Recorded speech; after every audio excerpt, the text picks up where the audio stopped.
Hello everybody. Today we are going to talk about a few different count formulas.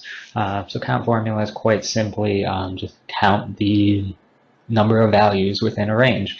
So I kind of outlined the range here. We'll throw in some values, 25, maybe, whatever. And then we are going to talk about count. So count is a fairly simple equation here. So we're just going to say count and then select our range.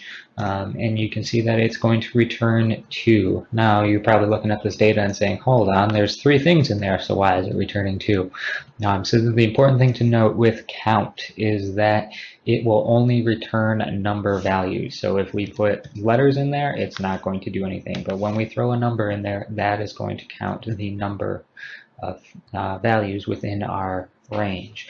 Now, if you want to count everything, the difference is going to be count A. So we can say count A, select the range, and then this will return us a value of 5.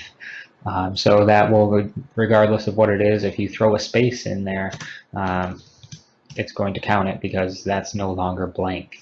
It's going to ignore all the blank cells, but then anything with a value or character or anything in the cell is going to count. And then the last count that we'll go over here is count blank. And hopefully you guys know that is going to count the blanks. So same thing, and then anything that is blank, it will count that for you.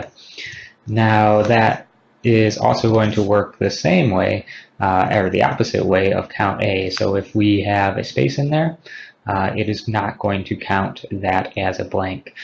So between those 3 formulas, you guys can count pretty much any type of cell that you are looking for, and hopefully that helps you guys. Thanks.